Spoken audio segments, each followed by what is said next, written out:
All right, there are no good hair videos on YouTube, so I'm just gonna show you guys a basic how to draw hair. So the first thing you guys, well, I guess I'll do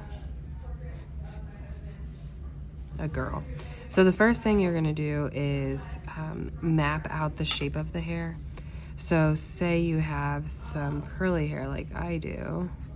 Typically it's gonna start at some part. So I like to start at a part and get that basic shape going. My hair's not that.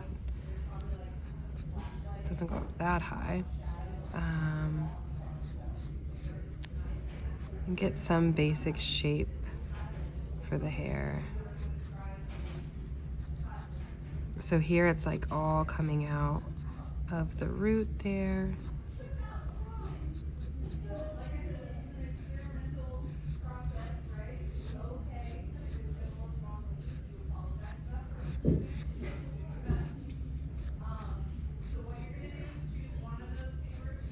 Okay, so that's like your basic shape of your hair, and I don't have it focused. There we go. And then honestly, and I'm not going by any photo, but all you're looking for is dark spots and light spots, and then you're going to fill them in. So typically in curly hair, the higher points are going to be the highlights, and the lower area is going to be the dark spots. So I'm going to start in here, and I'm not going to go super dark right off the bat, and I'm shading this same shape as the hair is doing. So when I get up here, I'm gonna do more of a curved area. And then if you heard me say, the highlight's gonna be on that high point, so I'm not gonna draw there. So this is a lot like the value scale. I'm going from dark to, I'm basically going from, it's not black, but as dark as I can get my pencil, to light. And even if you have blonde hair, you're still gonna have dark spots. And even if you have brown hair, you're still gonna have light spots where the light's hitting it. So we're gonna come from the root now with dark.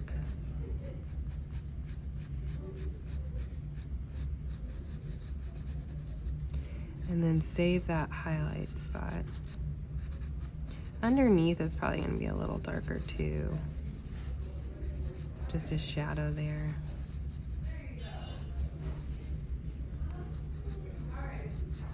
Okay, but the key here is that I am leaving this white space here, like a highlight that's gonna happen on this part of the hair, but I'm drawing like some flicks of hair going into that a little bit. So it's not like just a circle, that would not look right.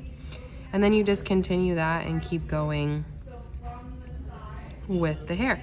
Now, as you get under here, it's probably gonna be pretty dark. So you gotta think about shadows. And if you're looking at your picture, it'll be a little easier. Honestly, guys, the best thing to do is take a quality picture and make sure that you have a good lighting. Because if you don't have good lighting going on, you're not gonna see all this, and it's gonna be really hard to do your hair.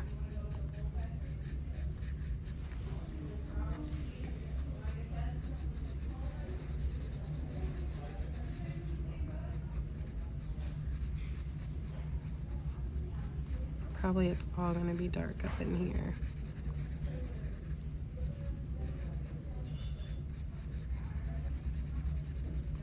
But you just about sticking to these rules. You guys can't just like draw wherever you want and put highlights wherever you want. It's not going to look realistic at that point.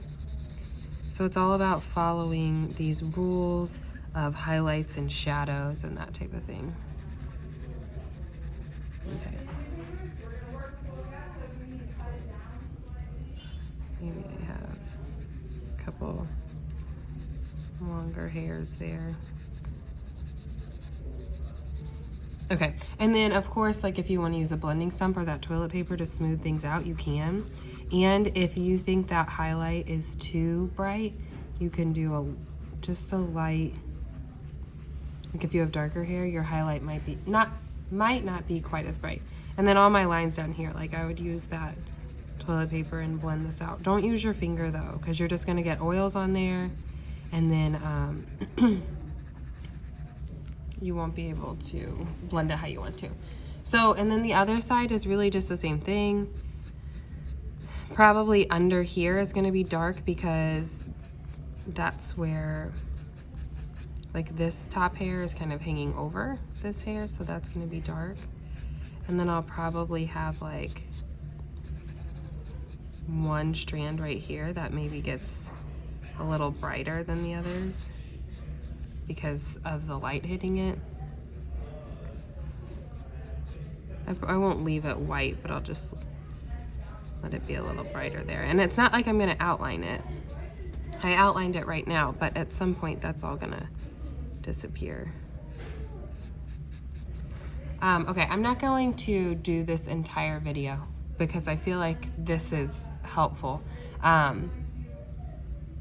Like a boy's hair would be the same way. If it's like hanging over, you just gotta create your shape. The one that would be different would be like if you have a buzz cut. So if you have that, I can help you figure out how to do your hair on that. But this is basically all we're doing here for hair. Oh, you know what? I actually do have toilet paper right next to me. This is a little drawing I got going on here. And then another thing that can help too, actually I should probably mention, is, and Miss Cheney has some of those white erasers up at her desk. They have like a point on, see how much that helped that look more realistic? They have like a sharp point, and you can use that to kind of bring out some highlights here if you took away too many when you blended, which is also helpful. Yeah, it's kind of just a play between going back and forth of this blending and leaving that highlight there just to make it look a little bit more realistic. And that's it. That's gonna be the end of this video.